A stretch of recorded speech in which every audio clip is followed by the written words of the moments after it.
Hello friends, स्वागत है आपका हमारे YouTube channel study smart IQ में। और मैं हूं सबा परवीन। और आज हम फिर पढ़ने जा रहे हैं आरआरबी एनटीपीसी 2025 के लिए GK GS plus static GK की क्लास। और ये हमारी क्लास 14 है और इससे पहले हम 13 क्लासेस से कर चुके हैं। सो आई होप आपको ये वीडियो पसंद आती हो। और ऐसे ही वीडियो देखने के लिए हमारे चैनल को लाइक करें, शेयर करें और सब्सक्राइब करना ना भूलें। तो चलिए स्टार्ट करते हैं आज की क्लास। सो फर्स्ट है, दुनिया की सबसे ऊंची प्रतिमा स्टैच्यू ऑफ यूनिटी किस बांध के समीप स्थित है? तो दुनिया की सबसे ऊंची प्रतिमा स्टैच्यू ऑफ यूनिटी यह किस बांध के समीप स्थित है? सबसे पहले बात करें हम स्टैच्यू ऑफ यूनिटी, यह किसकी प्रतिमा है? तो यह प्रतिमा है सरदार वल्लभ भाई पटेल की। ठीक है, सरदार वल्लभ भाई पटेल की यह प्रतिमा है statue of unity. Statue of unity, इसके वास्तुकार कौन है? तो इनके वास्तुकार हैं राम बी सुतार। ठीक है, राम बी सुतार ये वास्तुकार है स्टैचू ऑफ यूनिटी की। और इसकी ऊंचाई कितनी है? तो इसकी ऊंचाई है 597 फीट इसकी ऊंचाई है स्टैचू ऑफ यूनिटी की। और ये दुनिया की सबसे ऊंची प्रतिमा है, ठीक है, जो कि सरदार वल्लभ भाई पटेल की प्रतिमा है। और इस प्रतिमा का उद्घाटन किसने किया था? तो इसका उद्घाटन किया था नरेंद्र मोदी ने। ठीक है, नरेंद्र मोदी ने इसका उद्घाटन किया था। कब? तो ये किया था 31 अक्टूबर 2018 को वल्लभ भाई पटेल की 143वीं जयंती पर। ठीक है, वल्लभ भाई पटेल की 143वीं जयंती पर इसका उद्घाटन हुआ था स्टैचू ऑफ यूनिटी का। और ये कहाँ पर है? तो यह गुजरात में स्थित है। ओके, यह गुजरात में स्थित है। अब हम बात करें कि ये किस बांध के समीप स्थित है? तो यह स्थित है सरदार सरोवर बांध के समीप स्थित है। राइट आंसर है ऑप्शन बी, सरदार सरोवर बांध। सरदार सरोवर बांध यह किस नदी पर बना है? तो ये बना है नर्मदा नदी पर। ठीक है, नर्मदा नदी पर बना है सरदार सरोवर बांध। फिर बात करें भाखड़ा नांगल बांध, तो भाखड़ा नांगल बांध यह कहाँ है? तो यह है हिमाचल प्रदेश में। और यह बना हुआ है सतलुज नदी पर। ठीक है, सतलुज नदी पर यह बांध बना हुआ है। ओके, फिर है टेहरी बांध। तो टेहरी बांध यह उत्तराखंड में है, उत्तराखंड में। और ये बना है भागीरथी नदी पर। ठीक है, भागीरथी नदी पर यह बांध बना हुआ है, टेहरी बांध। ओके, फिर है नागार्जुन सागर बांध। तो नागार्जुन सागर बांध यह है तेलंगाना में। और यह कृष्णा नदी पर बना है। ठीक है, कृष्णा नदी पर यह बांध बना हुआ है। ओके, ठीक है, नागार्जुन सागर बांध। ओके, चलिए नेक्स्ट है सती प्रथा पर प्रतिबंध कब और किस गवर्नर जनरल द्वारा लगाया गया था? तो सती प्रथा पर प्रतिबंध कब और किस गवर्नर जनरल द्वारा लगाया गया था? तो यह लगाया गया था 1829 में लॉर्ड विलियम वेंटिक के द्वारा। राइट आंसर है ऑप्शन बी, 1829 में विलियम वेंटिक के द्वारा सती प्रथा पर प्रतिबंध लगाया गया था। ठीक है, सती प्रथा पर प्रतिबंध लगाया गया था 1829 में। और इसमें राजा राम मोहन रॉय ने भी महत्वपूर्ण भूमिका निभाई थी। ठीक है, राजा राम मोहन रॉय ने बहुत अच्छी भूमिका निभाई थी सती प्रथा पर प्रतिबंध लगाने के लिए। ठीक है, और ये 1829 में लॉर्ड विलियम बेंटिक द्वारा लगाया गया था। ठीक है, सती प्रथा पर बैन। फिर बात कर 1853 में लॉर्ड डलहौजी। तो 1853 में लॉर्ड डलहौजी ने पहली रेलवे लाइन खोली। ठीक है, पहली रेलवे लाइन शुरू की थी, जो थी बम्बई से ठाणे के बीच चली थी। ठीक है, बम्बई से ठाणे के बीच चली थी पहली रेलवे लाइन। और लॉर्ड डलहौजी को ही, एक मिनट, लॉर्ड डलहौजी को ही भारतीय रेलवे का जनक कहा जाता है। ठीक है, भारतीय रेलवे का जनक कहा जाता है लॉर्ड डलहौजी को। उन्होंने पहली रेल लाइन शुरू की थी, तो ये थी बम्बई से ठाणे के बीच चली थी। ओके, फिर है 1793 में लॉर्ड कॉर्नवालिस। तो 1793 में लॉर्ड कॉर्नवालिस ने जमींदारी व्यवस्था का परिचय दिया था। ठीक है, जमींदारी व्यवस्था का परिचय दिया था या उसकी व्यवस्था शुरू की थी। ठीक है, और 1800 में लॉर्ड वेलेस्ली, तो 1800 में लॉर्ड वेलेस्ली ने सहायक गठबंधन की शुरुआत की थी। ठीक है, सहायक गठबंधन की शुरुआत की थी। ठीक है, लॉर्ड वेलेस्ली ने 1800 में। ओके, चलिए नेक्स्ट है, किसी नागरिक के मौलिक अधिकारों का हनन होने पर उसके द्वारा न्यायालय में जाने का अधिकार निम्नलिखित में से कौन सुनिश्चित करता है? तो किसी नागरिक के मौलिक अधिकारों का हनन होने पर उसके द्वारा न्यायालय में जाने का अधिकार कौन सुनिश्चित करता है? तो यह करता है संवैधानिक उपचारों का अधिकार। राइट आंसर है ऑप्शन बी, संवैधानिक उपचारों का अधिकार। और ये किस अनुच्छेद में है? तो ये अनुच्छेद 32 में है। ठीक है, अनुच्छेद 32 में है संवैधानिक उपचारों का अधिकार। फिर बात करें शोषण के विरुद्ध अधिकार, तो ये है अनुच्छेद 23 और 24 में। फिर जीवन का अधिकार और व्यक्तिगत स्वतंत्रता का अधिकार, तो ये दोनों ही, जीवन का अधिकार और व्यक्तिगत स्वतंत्रता का अधिकार, यह अनुच्छेद 21 में है।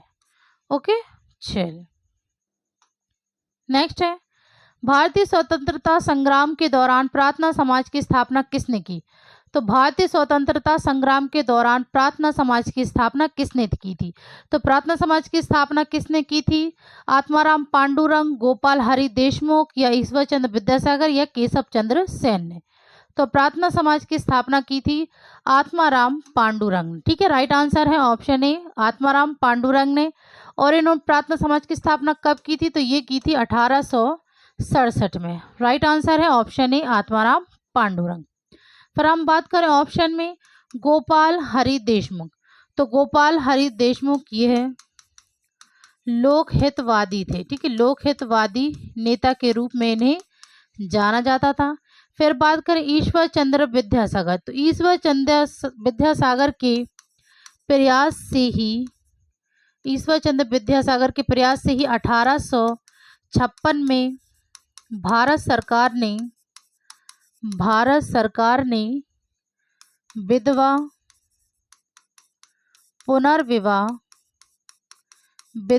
पुनर्विवाह अधिनियम पारित किया था।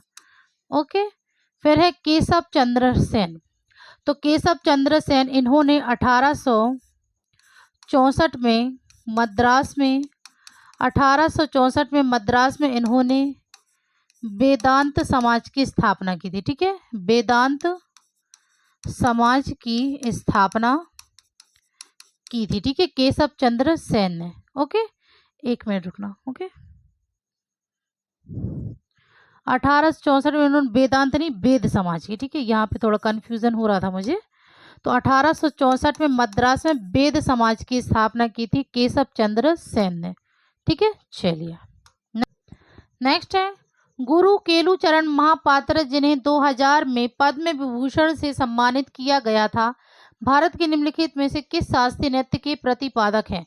तो गुरु केलुचरण महापात्र यह किस शास्त्रीय नृत्य के प्रतिपादक थे? तो यह प्रतिपादक थे उड़ीसी नृत्य के। राइट आंसर है ऑप्शन बी, उड़ीसी नृत्य के प्रतिपादक थे गुरु केलुचरण महापात्र, और इन्हें 2000 में पद्म विभूषण से सम्मानित किया गया था। ठीक है, गुरु केलुचरण यह, ठीक है, उड़ीसी शास्त्रीय नृत्य के प्रतिपादक थे। और उड़ीसी यह कहाँ का शास्त्रीय नृत्य था? तो ये था उड़ीसा का शास्त्रीय नृत्य। ठीक है, उड़ीसा का शास्त्रीय नृत्य था। ठीक है, गुरु केलुचरण महापात्र इन्हें 1988 में पद्म भूषण पुरस्कार प्राप्त हुआ। ठीक है, पद्म भूषण और कालिदास सम्मान से इन्हें सम्मानित किया गया था। ठीक है, और इन्हें पद्मश्री पुरस्कार भी प्राप्त हुआ है और इन्हें डॉक्टर की मानद उपाधि भी प्राप्त हुई थी। ठीक है, फिर हम बात करें कथकली, ये कहाँ का शास्त्रीय नृत्य है? तो कथकली ये केरल का शास्त्रीय नृत्य है। कथक यह उत्तर प्रदेश का शास्त्रीय नृत्य है। मोहिनीअट्टम, तो मोहिनीअट्टम यह शास्त्रीय नृत्य है केरल का। ठीक है, केरल के दो शास्त्रीय नृत्य हैं, कथकली और मोहिनीअट्टम। ठीक है। तो कितने शास्त्रीय नृत्य होते हैं? 8 शास्त्रीय नृत्य, तो जिनमें से 4 ये हैं, कथकली, ओडिसी, कथक, मोहिनीअट्टम। ठीक है। और इसके अलावा है भरतनाट्यम। ठीक है, भरतनाट्यम तो ये कहाँ का है? तो भरतनाट्यम ये है आंध्र प्रदेश का। ठीक है। फिर उसके बाद सॉरी, भरतनाट्यम ये है तमिलनाडु का। ठीक है, भरतनाट्यम ये है तमिलनाडु का। फिर है कुचिपुड़ी, तो कुचिपुड़ी ये है आंध्र प्रदेश का। ठीक है, कुचिपुड़ी है आंध्र प्रदेश का, भरतनाट्यम है तमिलनाडु का। फिर है मणिपुरी, तो मणिपुरी ये है मणिपुर का। और सत्रिया तो ये है असम का। ठीक है, तो ये 8 शास्त्रीय नृत्य है। ओके, चलिए नेक्स्ट है लावा पठार किस प्रकार की मिट्टी से समृद्ध है? तो लावा पठार ये किस प्रकार की मिट्टी से समृद्ध है? तो यह समृद्ध है काली मिट्टी से। राइट आंसर है ऑप्शन बी, काली मिट्टी। काली मिट्टी इसे रेगुर मिट्टी,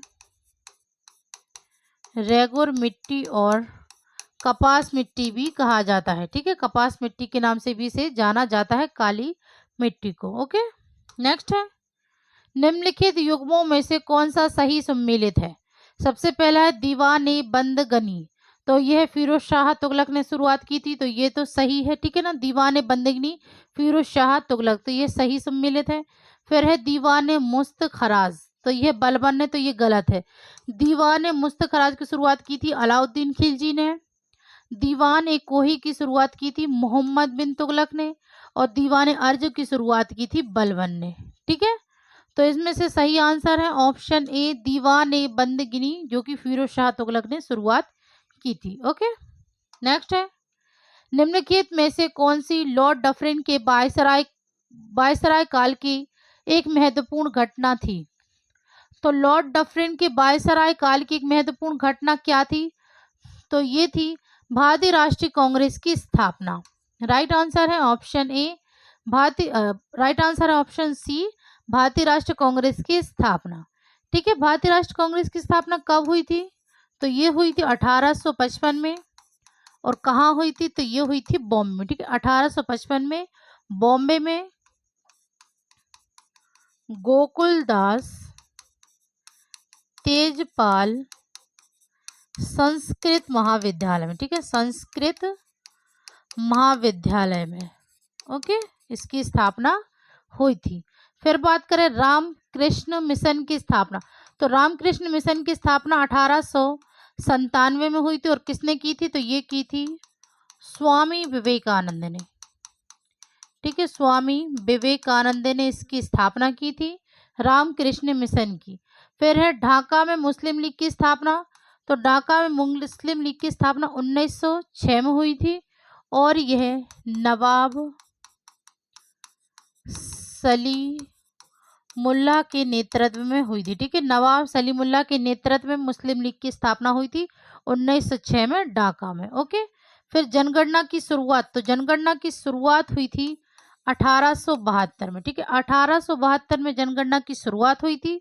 और पहली पूर्ण जनगणना, पहली पूर्ण जनगणना, तो पहली पूर्ण जनगणना यह हुई थी 1881 में। ठीक है, 1881 में पहली पूर्ण जनगणना हुई थी। और ये हुई थी लॉर्ड रिपन के कार्यकाल में। ठीक है, लॉर्ड रिपन के दौरान पहली पूर्ण जनगणना 1881 में हुई थी। ठीक है, और जनगणना ये हर 10 साल में होती है। ठीक है, चलिए नेक्स्ट है मुगल सम्राट हुमायूं का मकबरा है। तो मुगल सम्राट हुमायूं का मकबरा, तो हुमायूं का मकबरा कहाँ है? तो ये है दिल्ली में। राइट आंसर है ऑप्शन बी, दिल्ली में हुमायूं का मकबरा स्थित है। अब हम बात करें हुमायूं की, तो हुमायूं यह बाबर का बेटा था। ठीक है, हुमायूं यह बाबर का बेटा था। हुमायूं यह दूसरा मुगल बादशाह था। ठीक है, दूसरा मुगल बादशाह था हुमायूं। हुमायूं ने कौन कौन से युद्ध किए थे? तो हुमायूं ने युद्ध किया था चौसा का युद्ध, कन्नौज का युद्ध और सरहिंद का युद्ध। ठीक है, चौसा का युद्ध ये हुआ था 1539 में। ये हुआ था हुमायूं वर्सेस शेर शाह सूरी के बीच। ठीक है, हुमायूं वर्सेस शेर शाह सूरी के बीच ये युद्ध हुआ था।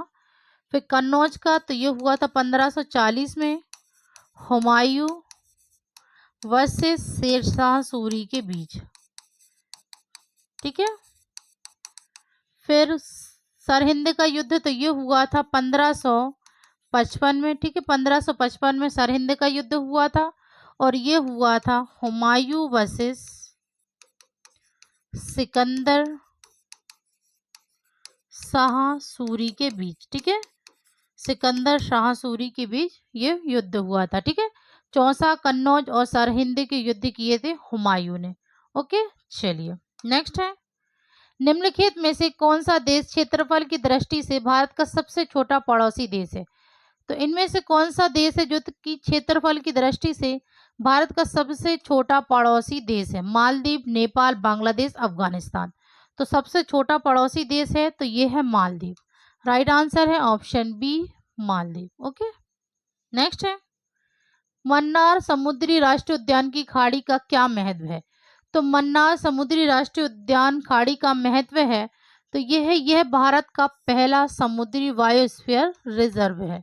राइट आंसर ऑप्शन बी, यह भारत का पहला समुद्री बायोस्फीयर रिजर्व है।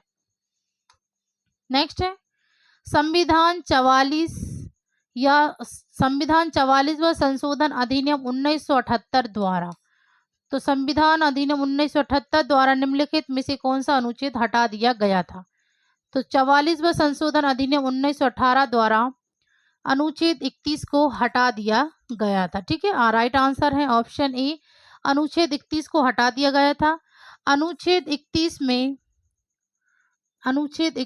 में संपत्ति का अधिकार यह एक मौलिक अधिकार था। संपत्ति का अधिकार यह मौलिक अधिकार था जिसे मौलिक अधिकार से हटाकर कानूनी अधिकार बना दिया गया था। ठीक है, संपत्ति के अधिकार को मौलिक अधिकार से हटाकर कानूनी अधिकार बना दिया गया था। ओके, राइट आंसर है ऑप्शन ए, अनुच्छेद 31। चलिए नेक्स्ट है, गुप्त साम्राज्य में प्रांतों को किस नाम से जाना जाता था? तो गुप्त साम्राज्य में प्रांतों को किस नाम से जाना जाता था? विधि, भुक्ति, सरकार या इनमें से कोई नहीं? तो गुप्त साम्राज्य प्रांतों को जाना जाता था भुक्ति नाम से। राइट आंसर है ऑप्शन बी, भुक्ति। नेक्स्ट है, निम्नलिखित में से कौन सा दर्रा सिंधु नदी द्वारा निर्मित है? तो इनमें से कौन सा दर्रा है जो कि सिंधु नदी द्वारा निर्मित है? रोहतास, नाथुला, बारालाचा या बनिहाल। तो इनमें से जो दर्रा है सिंधु नदी द्वारा निर्मित तो ये है बनिहाल दर्रा। राइट आंसर है ऑप्शन डी, बनिहाल दर्रा, यह सिंधु नदी द्वारा निर्मित है। ठीक है, सिंधु नदी यह कहाँ स्थित है? तो यह स्थित है भारत, पाकिस्तान और चीन में स्थित है। ओके, चलिए नेक्स्ट है, यूरेनियम कहाँ नहीं पाया जाता है? तो यूरेनियम यह नहीं पाया जाता है कुल्लू घाटी में। राइट आंसर है ऑप्शन बी, कुल्लू घाटी में यूरेनियम नहीं पाया जाता। ओके, नेक्स्ट है, निम्नलिखित में से कौन सा स्थल मध्य पाषाण काल में पशुओं को पालतू बनाने का सबसे पुराना प्रमाण प्रदान करता है? तो इनमें से कौन सा स्थल है जो कि मध्य पाषाण काल में पशुओं को पालतू बनाने का सबसे पुराना प्रमाण प्रदान करता है? खरबार, आदमगढ़, जावरा या भीमबेटका। तो ये है आदमगढ़ स्थल। ठीक है, राइट आंसर है ऑप्शन बी, आदमगढ़ स्थल यह मध्य पाषाण काल में पशुओं को पालतू बनाने का सबसे पुराना प्रमाण प्रदान करता है। ओके, नेक्स्ट है, भारत में ऊर्जा उत्पादन के लिए निम्नलिखित में से कौन सा प्रमुख कच्चा पदार्थ है? तो भारत में ऊर्जा प्रदान के लिए प्रमुख कच्चा पदार्थ कौन सा है? तो ये है कोयला। Right answer option B. Next है, अकबर का राजस्व मंत्री निम्नलिखित में से कौन था? तो अकबर का राजस्व मंत्री कौन था? तानसेन, टोडरमल, राजा मान सिंह या बीरबल। तो अकबर का राजस्व मंत्री था टोडरमल। राइट आंसर है ऑप्शन बी, टोडरमल यह अकबर के 9 रत्नों में से एक थे। ठीक है, तानसेन भी यह 9 रत्नों में से एक थे। तानसेन यह एक शास्त्रीय संगीत वादक थे। ठीक है, राजा मानसिंह यह अकबर के सेनापति थे और ये भी नवरत्नों में से एक थे। और बीरबल यह अकबर के सलाहकार और कवि थे और ये भी 9 रत्नों में से एक थे। ओके, अब हम बात करें यहाँ पे अकबर की, तो अकबर यह तीसरा मुगल बादशाह था। ठीक है, तीसरा मुगल बादशाह था अकबर इसने 1556 से 1605 तक शासन किया था। ठीक है, अकबर ने 1556 से 1605 तक शासन किया था। अकबर इसने मनसबदारी प्रथा की शुरुआत की। ठीक है, मनसबदारी प्रथा और दीन ए इलाही धर्म की शुरुआत की थी अकबर ने। ठीक है, और अकबर ने कौन कौन सी इमारतें बनवाई थी? इमारत तो अकबर ने बनवाया था आगरा का किला और इसने फतेहपुर सीकरी शहर को बसवाया था। ठीक है, फतेहपुर सीकरी शहर को बसवाया था और इसने बुलंद दरवाज़ा बनवाया था। बुलंद दरवाज़ा इसने गुजरात विजय के उपलक्ष्य में बनवाया था। ठीक है, अकबर इसने इबादत खाना बनवाया और हुमायूं का मकबरा भी बनवाया था। ठीक है, फिर बात करें अकबर ने कौन से युद्ध लड़े। ठीक है, तो अकबर के जो फेमस युद्ध थे ये था पानीपत का दूसरा युद्ध। पानीपत का दूसरा युद्ध ये कब हुआ था? तो ये हुआ था 1556 में। अकबर वर्सेस हेमू के बीच ये हुआ था। ठीक है, फिर उसके बाद हल्दी घाटी का युद्ध। तो हल्दी घाटी का युद्ध कब हुआ था? 1576 में। ठीक है, 1576 में हल्दी घाटी का युद्ध हुआ था। ये हुआ था अकबर वर्सेस महाराणा प्रताप के बीच। ठीक है, अकबर वर्सेस महाराणा प्रताप के बीच ये युद्ध हुआ था, हल्दी घाटी का युद्ध। ओके, चलिए नेक्स्ट है DRDO ने MIRV तकनीक से लैस अग्नि 5 मिसाइल का पहला सफल उड़ान परीक्षण किया। तो MIRV का पूर्ण रूप क्या है? तो MIRV का पूर्ण रूप क्या है? तो इसका पूर्ण रूप है multiple independently targetable re entry vehicle. Right answer है ऑप्शन सी। नेक्स्ट है निम्नलिखित में से किस अधिवेशन में कांग्रेस 2 गुटों में विभाजित हो गई? तो किस अधिवेशन में कांग्रेस 2 गुटों में विभाजित हो गई थी? तो ये हो गई थी 1907 का सूरत अधिवेशन में। ठीक है, ये 2 गुटों में विभाजित हो गई थी, गरम दल और नरम दल में। ठीक है, गरम दल और नरम दल यह 2 गुटों में विभाजित हो गई थी 1907 का सूरत अधिवेशन में। ठीक है, और 1907 का सूरत अधिवेशन की अध्यक्षता किसने की थी? तो इसकी अध्यक्षता की थी रास बिहारी घोष ने। ठीक है, इसकी अध्यक्षता किसने की थी? रास बिहारी घोष ने। ओके, नेक्स्ट है मृदा की नमी को बनाए रखने के लिए पौधों के बीच अनावृत भूमि को जैव पदार्थ की एक परत से ढक दिया जाता है। इस विधि को डैश कहा जाता है। तो मृदा की नमी को बनाए रखने के लिए पौधों के बीच अनावृत भूमि को जैव पदार्थ की एक परत से ढक दिया जाता है और इस विधि को मल्च बनाना कहा जाता है। राइट आंसर है ऑप्शन ए। नेक्स्ट है नमीता रूपांतरित चट्टान के एक उदाहरण के बारे में बात करती है, वह निम्न में से कौन सी हो सकती है? तो नमीता रूपांतरित चट्टान के एक उदाहरण, तो ये इनमें से कौन सी हो सकती है? तो ये होती है संगमरमर। राइट आंसर है ऑप्शन बी। नेक्स्ट है 2011 की जनगणना के अनुसार भारत की महिला साक्षरता दर कितनी है? तो 2011 की जनगणना के अनुसार भारत की महिला साक्षरता दर, तो भारत की महिला साक्षरता दर है 65%। राइट आंसर है ऑप्शन डी। और पुरुषों की साक्षरता दर, तो पुरुषों की साक्षरता दर है 74.04% और कुल साक्षरता दर है 82.14%। ओके, नेक्स्ट है, तैयम एक प्रसिद्ध अनुष्ठानिक कला रूप है जिसकी उत्पत्ति डैश राज्य में हुई थी। तो तैयम यह एक प्रसिद्ध अनुष्ठानिक कला रूप है जिसकी उत्पत्ति केरल राज्य में हुई है। राइट आंसर है ऑप्शन ए केरल। नेक्स्ट है, डैश एक भारतीय खेल है जिसमें एक रेडर विरोधी टीम के पाले में बिना सांस लिए विरोधियों को स्पर्श करने के लिए प्रवेश करता है। तो यह एक भारतीय खेल है, तो यह खेल है कबड्डी। राइट आंसर है ऑप्शन बी कबड्डी, जिसमें एक रेडर विरोधी टीम के पाले में बिना सांस लिए विरोधियों को स्पर्श करने के लिए प्रवेश करता है। ओके, तो ये थी आज की हमारी क्लास आरआरबी एनटीपीसी 2025 की जी की जीएस की क्लास। आई होप आपको ये वीडियो पसंद आई हो, और ऐसी ही वीडियो देखने के लिए हमारे चैनल को लाइक करें, शेयर करें, सब्सक्राइब करें। Thank you.